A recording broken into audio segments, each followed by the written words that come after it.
Go for it. Great. Well, welcome. It's great to have everyone here. Good to see some new faces coming in to hear about Mariah this week. I'm Hannah Malvin. I'm with Pride Outside. We work to connect the LGBT community around the outdoors. And we've been partnering with the National Park Service LGBTQ employee group back since May. We've been hosting lots of different LGBTQ history nights and community nights and sort of sharing on different topics to come together, have some time together and learn something new. And I've gotten to know Mariah this year through showing up for racial justice in DC and thought it would be really exciting to bring her in to get to hear a little more about her life. So I remember on our first Surge call, it was sort of a bunch of people I didn't know, and she started talking about some stuff and just sounded really sounded impressive, and I Googled her and I was blown away that she had been in the first women's basketball league, and she had written books about women in sports and had led just such an interesting life. And so I had written her a direct message then and was like, wow, you're so impressive. And so it's fun that we've become friends since then, and really glad to invite her here tonight to get to hear more about her life and her sort of reflections on some of the stuff she's been up to. So without further ado, take it away, Mariah. Thank you, Hannah. Well, greetings, everyone, from Arlington, Virginia. This is my little yellow and white studio. I chose this yellow color because it makes me happy, makes me smile. And it's called Optimistic Yellow, which is a pretty good fit for me, too. And if this were a non-pandemic presentation, I would have walked around the room and offered everybody a hug or a handshake or a high five or something. But as is, it is wonderful to see your faces. And I do feel like this is a party for me, which was not Hannah's intent. But it's just so great to see everybody. And yes, I'm kind of starved for seeing friends these days, these years. And I really appreciate you all showing up when you already do a lot of Zoom calls for other reasons and have other options. So I do have pictures to show you. I have stories to tell. But before we get to that, I just wanted to tell you a little bit. This is kind of like a funny story. A funny thing happened on the way to this presentation. Not necessarily hilariously funny, but just sort of strange and interesting. So I wanted to tell you that before I start talking about my career. So in the fall, I attended a Pride Outside event, and it was called Queering the Map, which is an online interactive map that invites queer people to post stories about things that happen to them anywhere in the world. I don't have my sound on. Or I do. Shh. Okay. Do you want to mute people, Hannah, or just let everybody figure that out? Yeah, Brian and I will work on that. Okay, thanks. So Lucas La Rochelle, who founded this thing called Queering the Map, was saying that they are specifically soliciting stories from gay elders. And I heard that and I thought, oh, that's a good idea. You know, those gay elders have some stories to tell. And then I went, yeah, I'm willing. You're right there with me. Oh, wait a minute. I'm 64 years old. Maybe I'm a gay elder. And then the next thing I knew, Hannah invited me to speak at this LGBTQ history night. So I was telling my friend Willie about this and inviting her to it, and also mentioning that I can't yet get the COVID vaccine because I'm only 64 and 65 is the cutoff. And so she said, so you're old enough to speak at a gay history night, but too young to get the COVID vaccine, which is exactly true. So I'm kind of old, but not old, and it's a little uncomfortable. And so I'm here to talk about my unusual career, and it is unusual, but it's not over.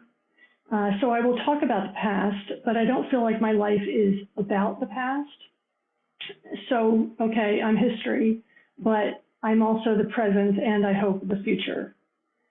So you can see I've struggled a bit with this, especially as I thought about this presentation and thought about the fact that my most successful book, The Stronger Women Get, The More Men Love Football, came out in 1994.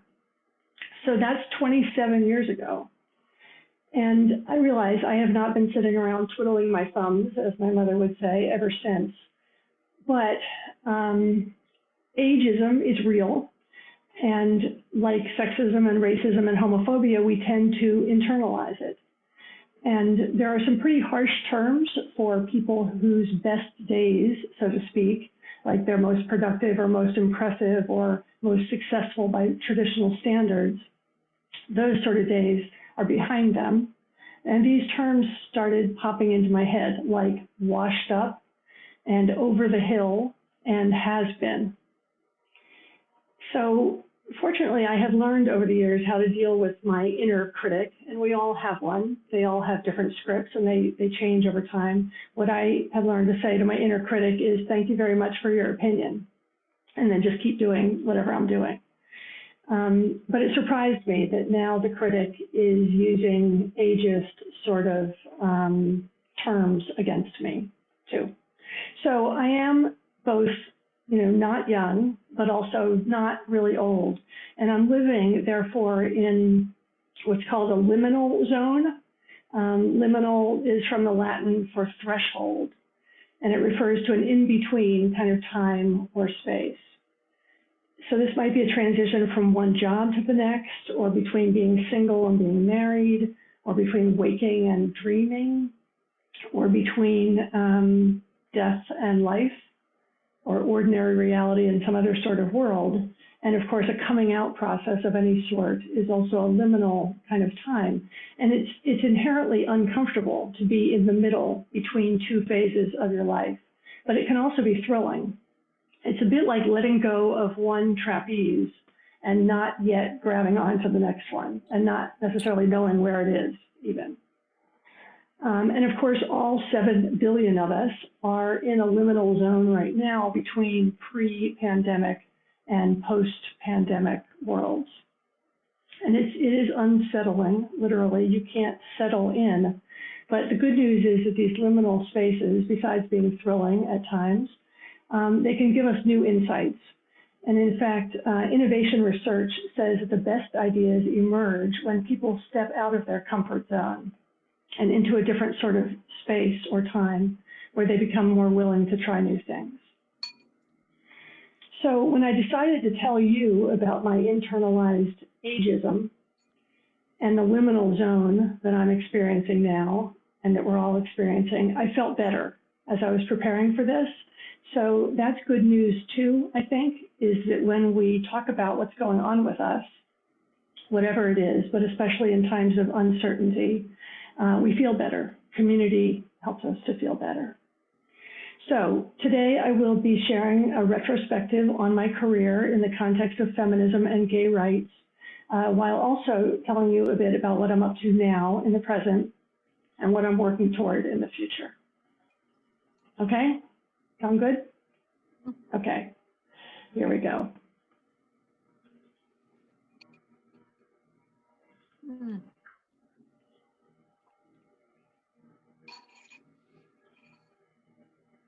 Great, we see that. Okay, great. Thanks, Hannah. Okay, so let's start here with a drawing of mine. It's called Drafting. On the back of this bicycle built for two is a modern cyclist. Up front is a suffragist. She's reducing wind resistance for everyone coming along in her wake. And I identify most with the cyclist on the right, grateful to those who have come before, but feeling like I'm a modern sort of person benefiting from what they have done. But I think it's probably also a good idea for all of us to think about how we are making things easier for people who are coming along behind. We are who we are because of the stories we tell ourselves about ourselves. I'm here to tell you stories about my journey from athlete to author to artist. And as a writer, I'm continually writing and rewriting my life story. And I think everyone is, in a sense, even if you're not a writer. I think we're all writing and rewriting our own life stories. So tonight, you might find yourself thinking about your own story in some new ways. And if so, I'd love to hear about it either during the Q&A or afterward.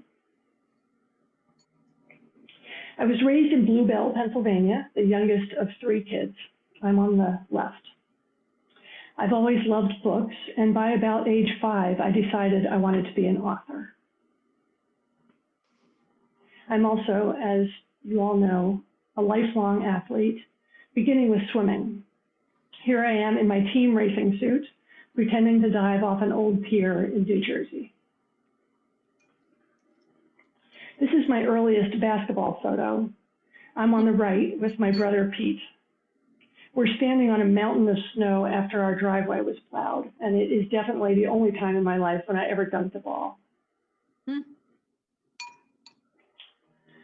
Meg Christian, a popular feminist singer, wrote Ode to a Gym Teacher, which some of you are familiar with, which goes, "She was a big, tough woman, the first to come along, who showed me being female meant you still could be strong."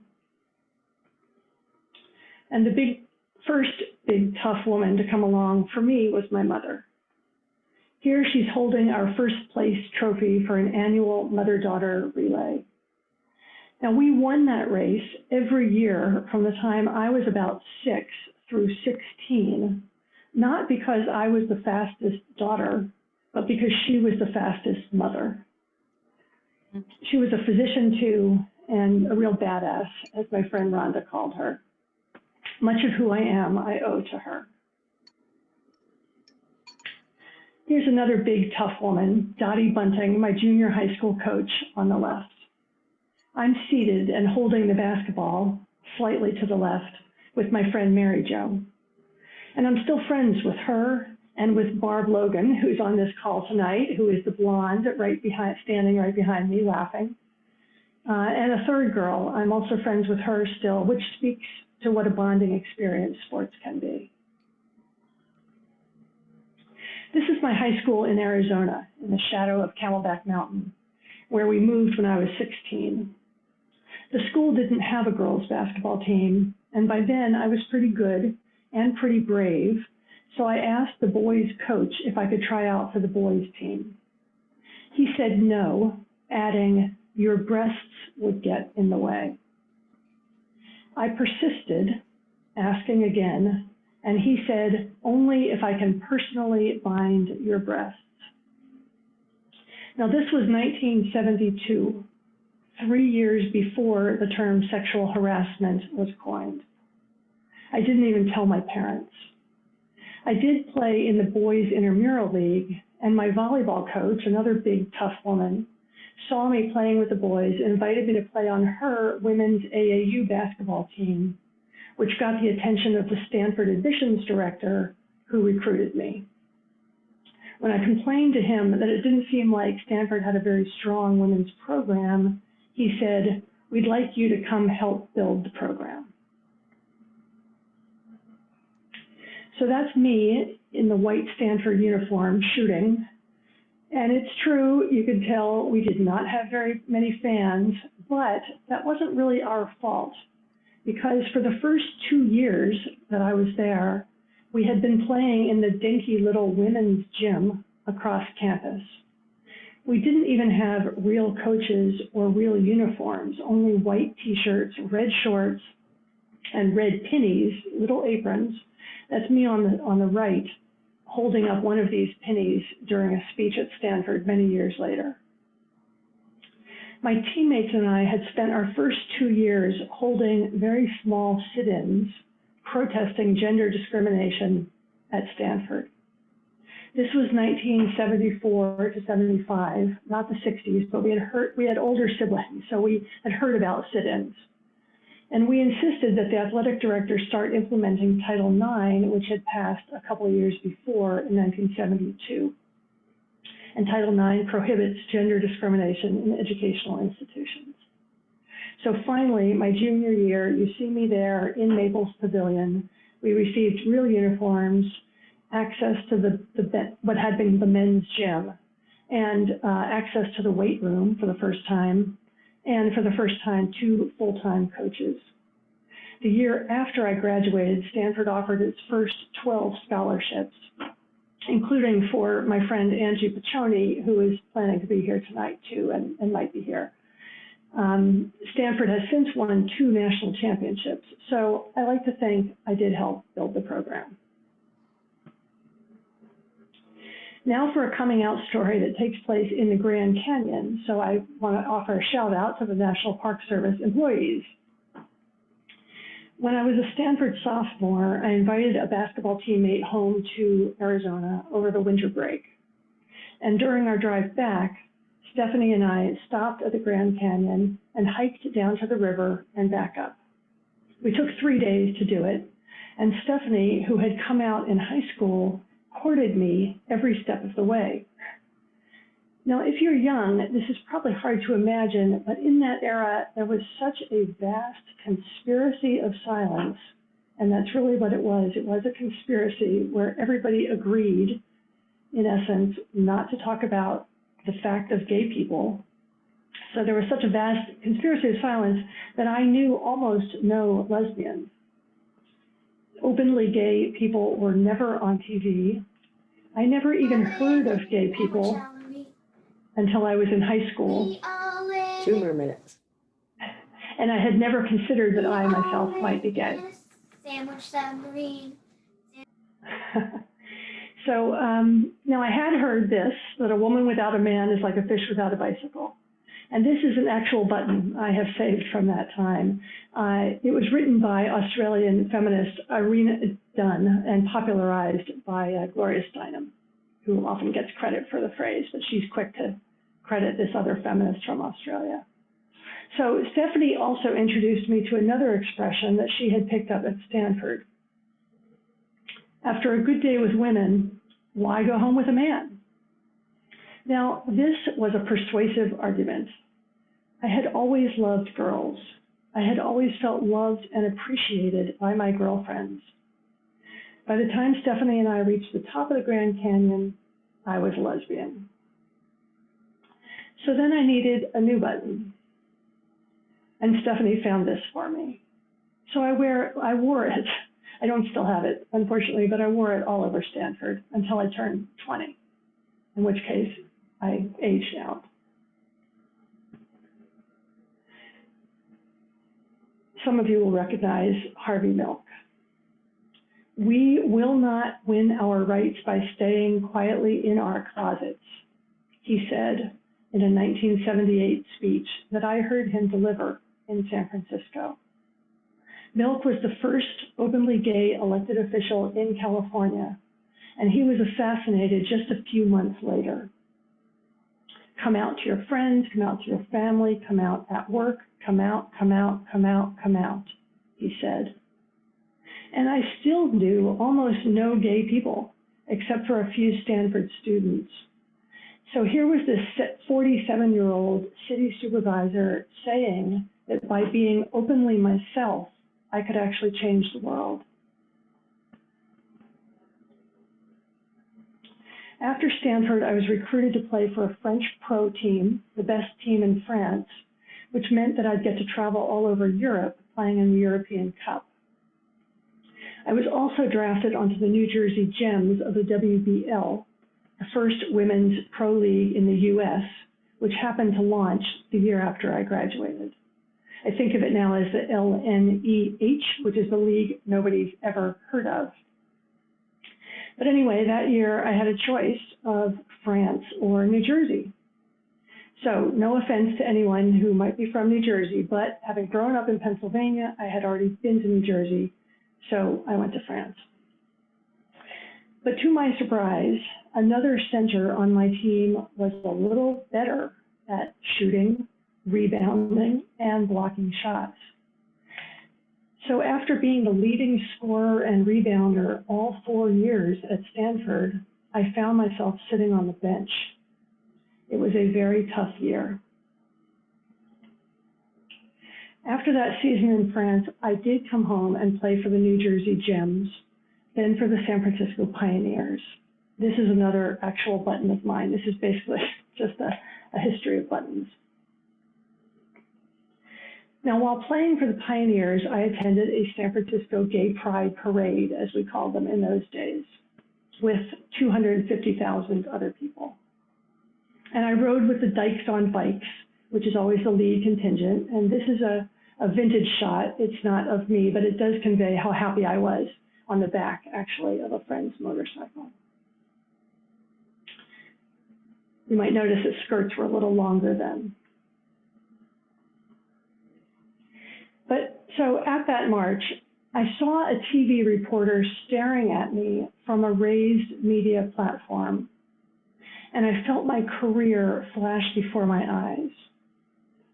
That same reporter had interviewed me for a television spot about the new league and this new phenomenon of women playing professional basketball. And like many reporters in that era, he had asked me sexist and homophobic questions about whether I had any boyfriends and whether the men in my life approved of my playing basketball. He was hostile, and by then I was tired of those questions, so I was probably a little hostile back.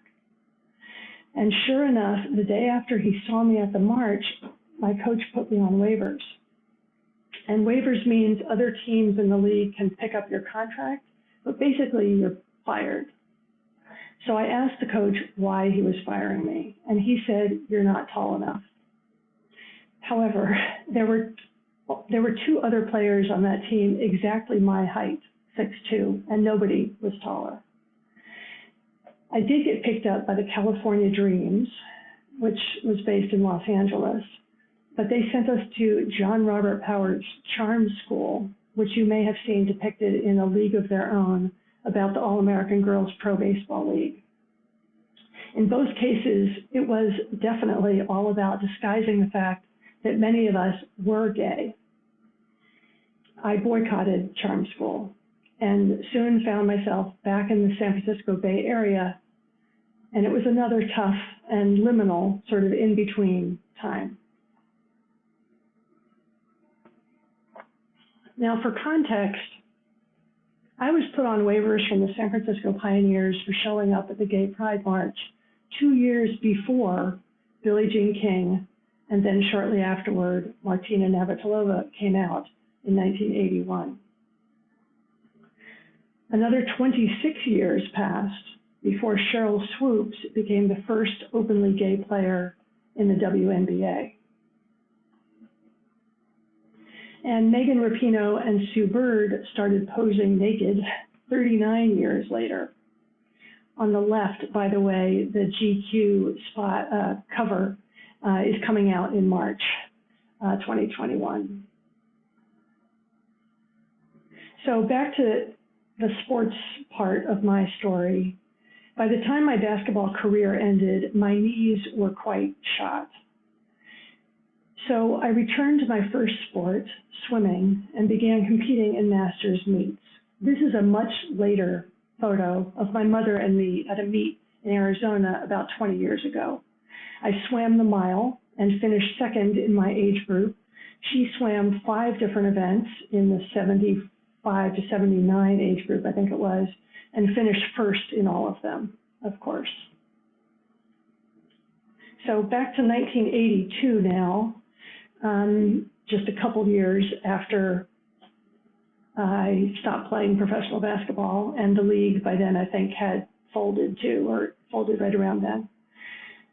Anyway, so I got to participate in the first gay games, and I won 2 gold and 2 silver medals in swimming events, and it was really, really fun.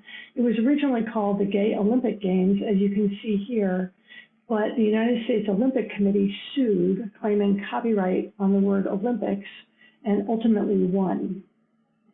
Still, the Gay Games have continued every 4 years, and after what I had been through, it was very healing for me, very restorative to be celebrated and cheered for being an openly gay athlete. So now for a brief summary of this part of my career. When I was 24, Neil Young was singing Old Man with these lyrics, 24 and there's so much more. I remembered that little girl who had wanted to be an author, and I started taking that dream seriously. They say write about what you know, so I wrote about female athletes, including myself. And because no one else was paying much attention, I quickly established myself as a national expert on women and sports. My first book, Are We Winning Yet?, came out from Random House in 1991. It does include the first chapter-length treatment of homophobia in women's sports called A Silence So Loud It Screams. And in that chapter, I also told my own story about the gay games.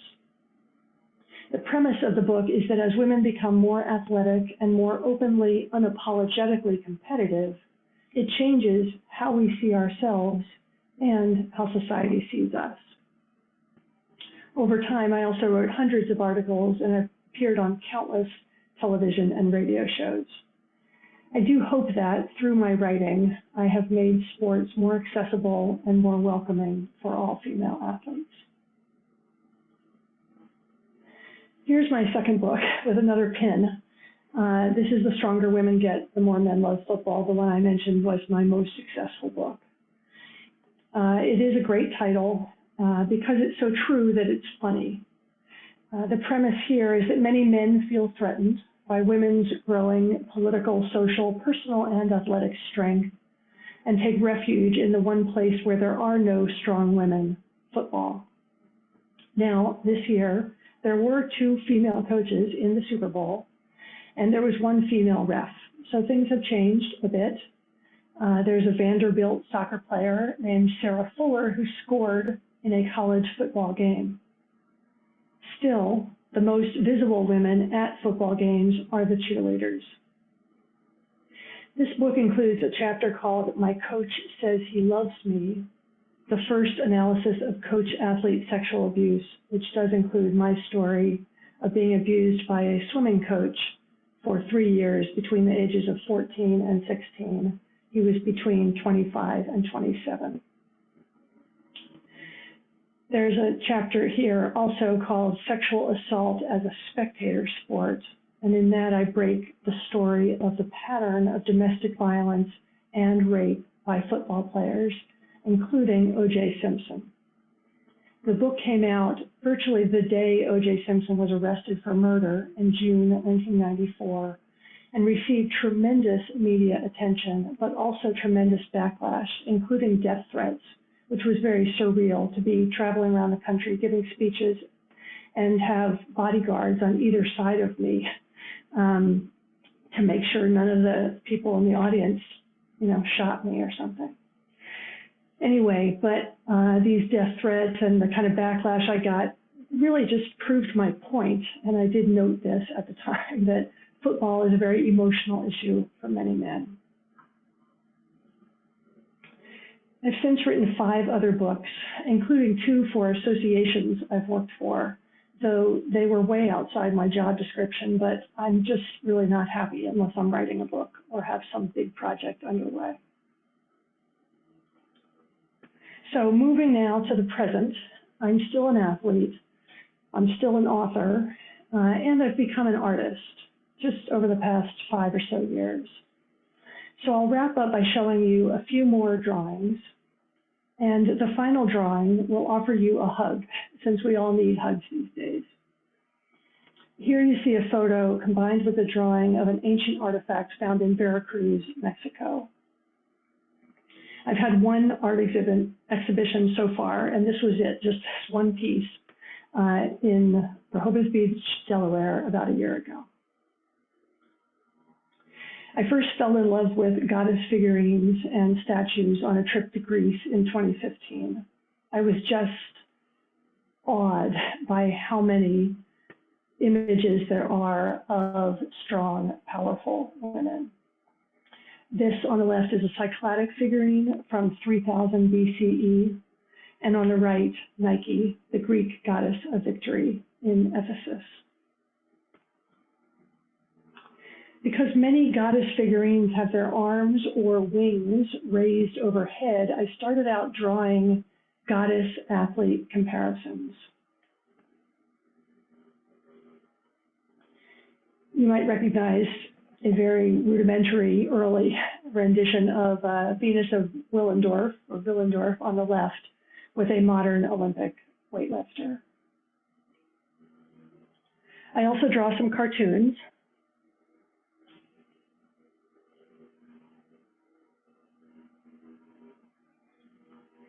And here's a political cartoon about the WNBA and Black Lives Matter.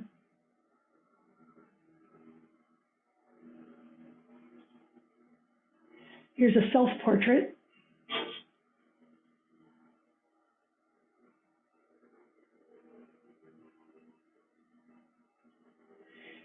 Mostly, at this point, I draw my own interpretations of prehistoric art, female figurines and petroglyphs. These are figurines from Peru and Greece. Both of them have what is known in some circles as a sacred triangle to indicate whatever those artists were trying to indicate. One thing I like about these images is that most of them date to prehistory, meaning there is no written language that we can decipher that came with them. So it's up to us, meaning any of us, archaeologists, anthropologists, artists, just people who are interested in these images, to figure out what they mean to us. These are from Equatorial Guinea, Venezuela, and the Aztec culture of Mexico. She's giving birth to a baby goddess. And here are two petroglyph images. Petroglyphs are carvings on rocks, and they're found all over the world. And there are pictographs, which are drawings on rocks. I'm interested in those too.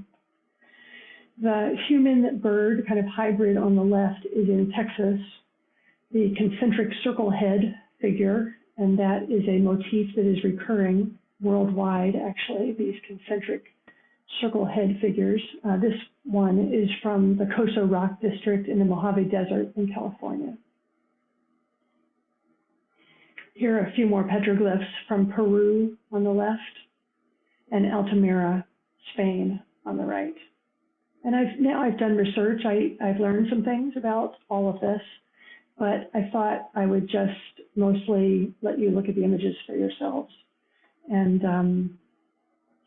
then wrap up and then take some Q&A. So I will add before I close that Harvey Milk was right. As millions of us came out, we did radically change how people see us, and this greatly expanded our legal rights. Well, this and other efforts. Catherine and I have celebrated 30 years together in 2020. The photo on the left is from our wedding day in 2013. Happens to be 4 days after she fell and broke her arm, which is why she has the splint on, or the sling rather. And we met rowing, so that's us on the river 30 plus years ago. I am still writing and rewriting my life story. I can't really think of anything more interesting to do. And I'm taking classes now in an art school for visual storytellers. And my only two art mentors are both here tonight, Deborah Babcock and Judy Kirpich, and I appreciate so much the ways you are guiding me to learn what I need to learn about art. So now I'm working on a graphic memoir. I don't know if it's going to be book length or a series of stories or what, but it's some sort of graphic memoir about grief and creativity and ancient goddess figurines. Many of these figurines were buried with people, so they might have, and in some cases apparently did, have something to do with shepherding the dead person on to their next life. Some of the Egyptian figurines seem to be for that purpose, according to written records. We do, have translators of theirs. But I am conjecturing that they also had to do with grief, that there is a connection between making things and healing from grief. I'm still swimming, mostly in the ocean. And this is another photo collage drawing. It's my view of a world where I feel most graceful and strong and alive. So I promised you a hug. Here's the hug. This petroglyph trio is in Ontario. It was found fairly recently, and it's from about 8,000 BC. It seems to me that this middle character just might be offering all of us a hug, or maybe she's hugging herself. These images are speaking to me. I mean, one thing they're saying is draw me, and so I'm drawing them. But they're speaking to me in a variety of ways, and I think they speak to a lot of people, as a lot of art does, across space and time. And maybe, so I figured maybe they could hug us across space and time too. As I noted up front, we are who we are because of the stories we tell ourselves about ourselves. I hope that I have given you some food for thought about your own life story, and I invite you to stay in touch. Those of you who are not already in touch with me, I'm easy to find via Facebook or Instagram or my website. So now I will stop sharing my screen so I can see you again and turn it back over to Hannah. Wow, thank you, Mariah. That was really so special to get to hear about your life and your insights about it. Thank you so much for sharing with us. There's so much there. So we'd love to open it up now for questions. And I think it's nicer to hear other people's voices instead of me just translating what everyone's saying. So feel free to raise your hand in real life or use the raise your hand feature if you click on participants and then raise your hand there. And we can dive into some questions.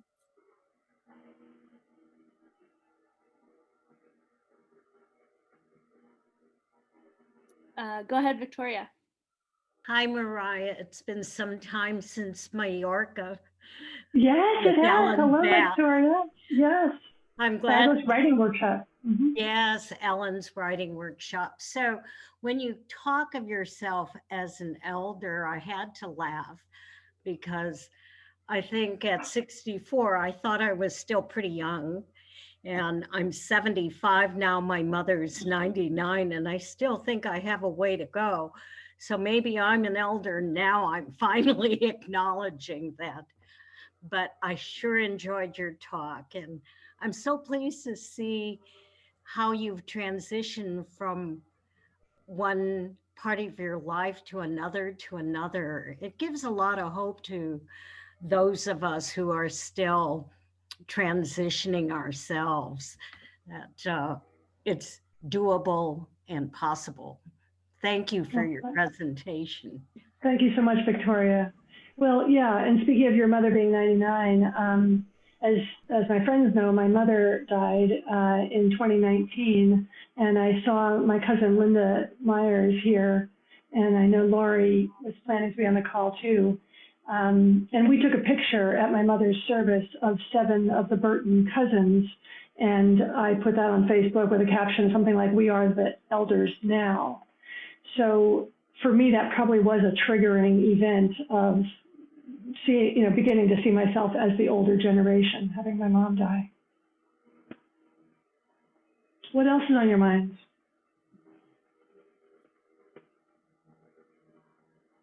I don't normally have a shy group.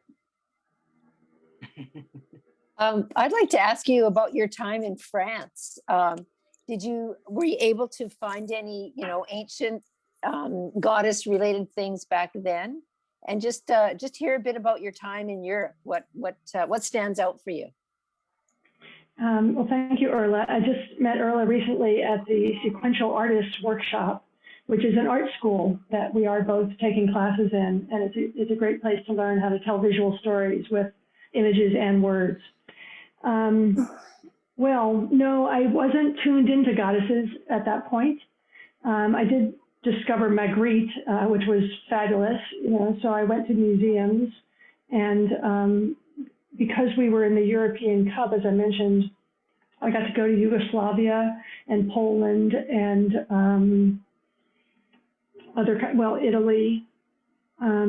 We traveled quite a bit, and we traveled throughout France, and I got to speak French and eat baguettes and eat tons of chocolate because I'm sort of naturally thin, but to be a big, strong basketball player, I deliberately put on weight so I could just eat and eat, and that was fine with my coaches through college and the pros. So it was tough to sit on the bench, as I mentioned, but culturally, it was pretty incredible. Yeah, we went to Israel as well, spent a week in Israel. We didn't spend very long anywhere because we were there to play basketball. But Israel was one of the most amazing trips that year. Got a question in the chat. Al says, I'm so impressed with your athletic achievements and those of your mom. What is your favorite open water swimming venue? The favorite event or venue? Venue. Or Oh. Yeah. Yes. So the lake or ocean that you like to swim in.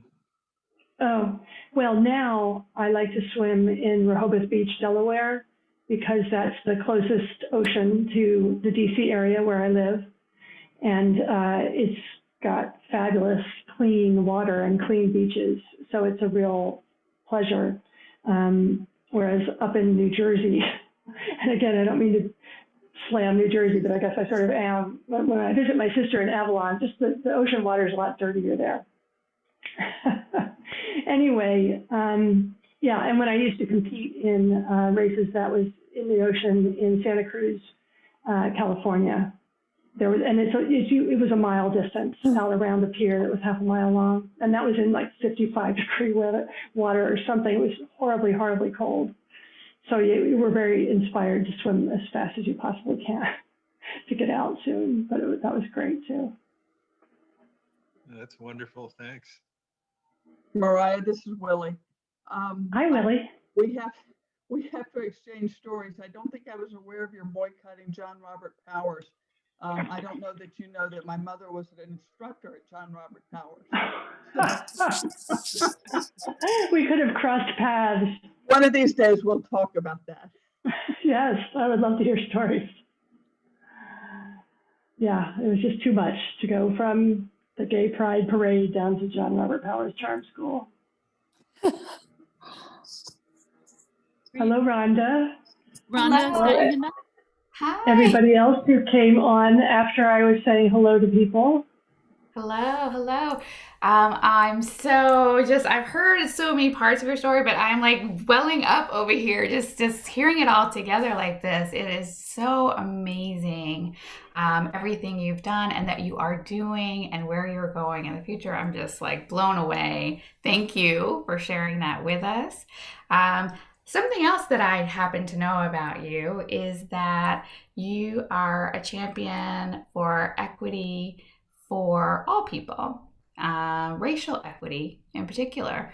And it's one of the things that in the early days when we met back in 2015, that is really unique about my friendship with you, because I didn't usually talk about race at work. It's kind of a taboo. It's less so today in 2021. But then it was still pretty taboo even 5 years ago. And I'm just wondering kind of how race equity has been experienced by you over the course of your journey, especially as a feminist. And, you know, there's that tension between kind of Black feminists and the broader feminist movement. And I'm just curious about your take on all that and how you got into being such a champion. Sure, great. Well, let's see. Actually, so I worked for an association, ASAE, for almost 8 years recently, and then I left right before the pandemic, as it turned out, to focus again on writing. And there at ASAE, there was a straight, white, cisgender woman, able-bodied, who had a trans friend or two and decided to become an ally for trans people. And she started talking with me about that because everybody at work knew I was one of the gay people there, and somehow she thought I would be receptive to that conversation, and I was. And I encouraged her to speak to the staff about that role of being an ally for trans people and what the rest of us could do to raise our consciousness some. And that was actually a very late awakening for me. And I say that kind of apologetically because it was late. And yes, throughout my feminist life, which has been my whole life, really, I've heard about racism, I've read about racism, I've studied racism, but I hadn't really thought about white supremacy or white responsibility or white privilege, or how to be an ally.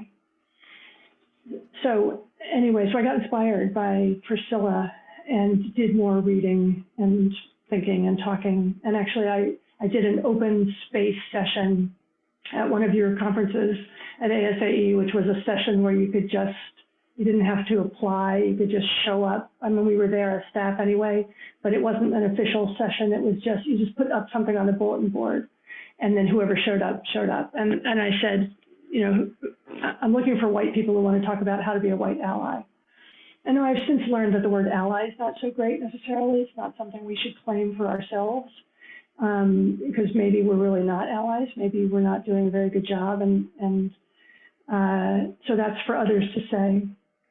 But yeah, and now there are more books and resources about white supremacy and white privilege and what we can do as white people to support racial justice. So I've learned a lot in the last 5 years or so. And like almost all white people, feel kind of bad about what I don't know and how long it took me to get here, but here we are.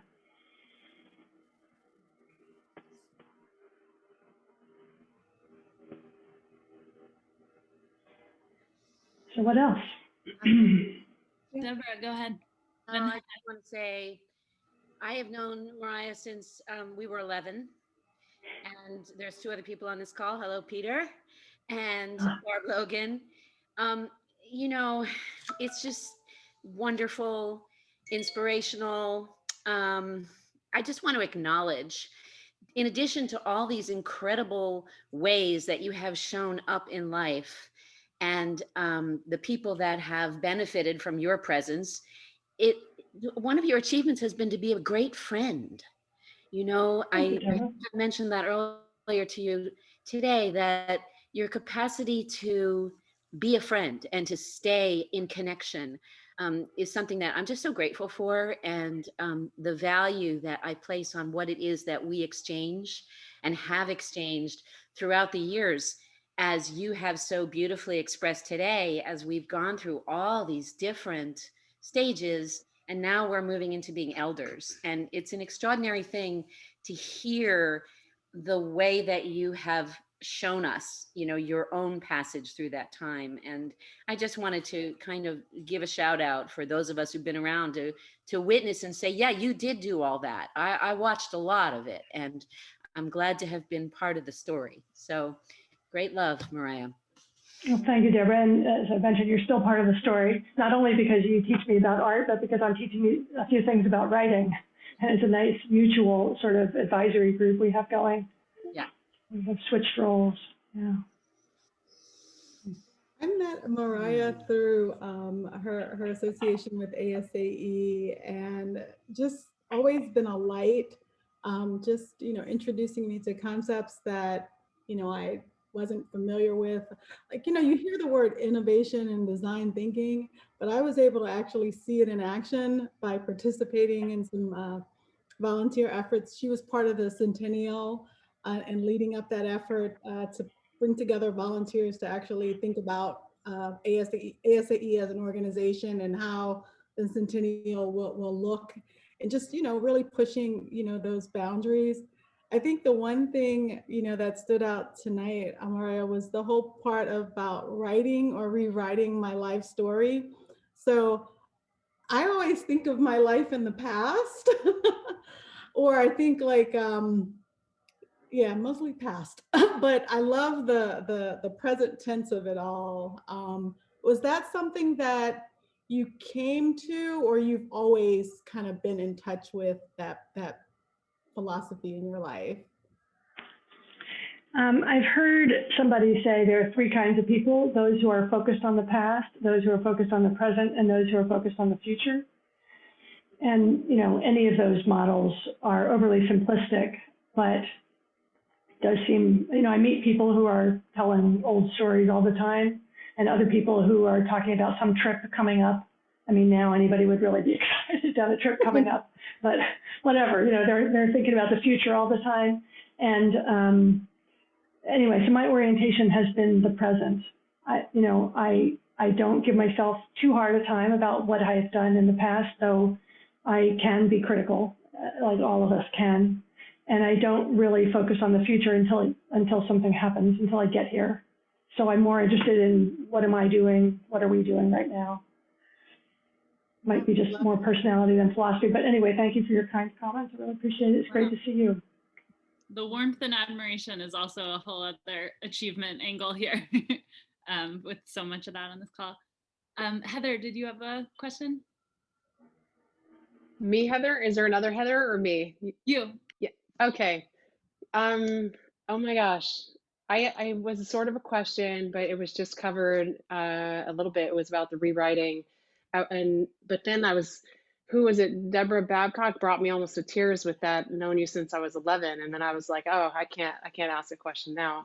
But wow, you know what stood out to me, Mariah, I mean so much, but I met Mariah in 2015 when I spotted her from across the room at an association event and was like, I would like to know her. I would like to meet her. And then I found out she had played basketball at Stanford, and then I learned more about her. I was like, oh my gosh, and how incredible.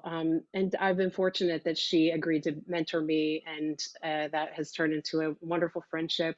And I'm just in awe of Mariah all the time. And okay, I'm not going to gush, but how you go about rewriting your life in the present, and like that, how you even get a frame around that, and looking at what you've already written, and how do you, is there a process for discovery and editing and deciding what to keep, what gets rewritten? I mean, I would just love to learn more about how you approach that process, because it's not just the writing, but the rewriting, which is really very decisive. That's intentional. That's almost like choosing how you, like you said at the beginning, we are who we are because of the stories we tell ourselves about ourselves. And the process of rewriting is a very, the writing is like here and now, but the rewriting is a choice that you're going to see it differently, and you can see it differently, maybe because you're on the other side of that liminal zone.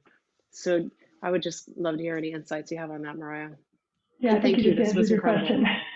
I think you just answered your question, Heather, that once you get on the other side and you look back, I think it was Alice Walker who has said it's like our lives are like climbing a mountain in a spiral. So we're always looking down at some of the same spots where we've been, but we're at a higher vantage point later in life as we continue to climb up. So things do look different, and even though I'm present oriented, it is valuable to look at the past, especially the painful parts of the past. And you know, therapy has helped me a lot. I mentioned I was molested by that coach. That was tough to sort through. And Catherine, my wife, said, "You have to do this." Okay, well, that was an important ultimatum because it was showing up in our relationship. So, yeah, I don't know. I think, well, I guess I'll just say that I don't really differentiate writing from rewriting. That anything you're writing, you're not staying with that first draft. That everybody knows you don't turn in a first draft wherever it is, whether it's school or somewhere you're hoping to publish something. It always gets rewritten. So I see them as sort of part and parcel, one and the same. But yeah, you have to be willing to go into that liminal zone, fall off, fail. You know, I used to talk about failure a lot when I was talking about innovation at ASAE. It is part of what happens on the way to success. You know that. You're a basketball player too, Heather. You don't make every shot. You miss about half of them. Most people do. Good players do. So you rebound and you keep going. Thank you.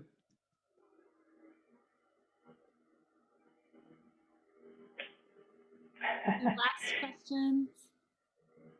I see Ellen Wessel saying something funny in the chat. I think you were born to be an elder. I think that would be an awesome podcast if y'all get together for this monthly thing and like just record those and let us all like learn and soak in all the wisdom and the insights and the reflections and the perspective that we don't yet have because we're like here on the mountain. Well, you're climbing a different mountain too, though. Yeah. Go ahead, Judy. I get to see Mariah from a very different vantage point because we mentor each other really and have spent a couple sessions kind of working with each other. And I've mentored a lot of people in my life. And one thing I can say about Mariah, she's incredibly brave because to really benefit from a mentoring session, you have to open yourself up to criticism. And I've seen a lot of people do it different ways. Some people, are very defensive. Some people are very open. And I think what I love about my sessions with Mariah is their discussions. They are not one way, which allows me to learn. And I think it allows really for the best product at the end, because there's a real give and take. And that's, I think that happens when somebody's very confident, but allows themselves to be vulnerable. And that's a side you don't often get to see of people. And it's a side of Mariah that I feel very privileged to see. Thank you, Judy. Privileged to work with you and to be your friend too. Wow. Well, this is so special to get to hear from so many different angles, so many different folks in Mariah's life too, that just all of the curiosity and admiration and connection, and in addition to all the different fascinating pieces of your life along the way. So really something pretty extraordinary on display tonight. So thank you everyone for being here and participating. And thank you so much for Mariah for sharing yourself with us tonight. Well, it's been my pleasure. You gave me a party. It's been great to see everybody. Thank you so much for coming. Really, great. Really terrific. Well, have a wonderful night, everyone. Bye-bye. Thanks again.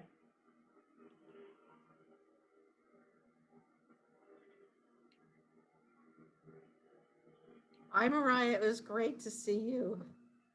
I feel. Oh, okay. Janet? I'm sorry, who's speaking? There, yeah.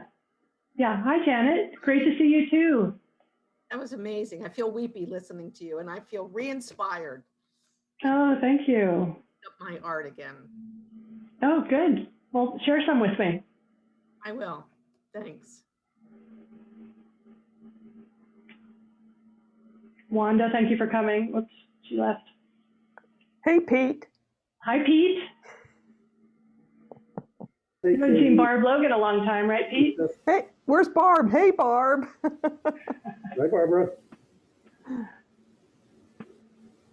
It has been great. If I could say as much, Mariah, it's I'll start with something sweet that probably has an impact upon you, which is my first thought was how proud our parents would be to hear your presentation.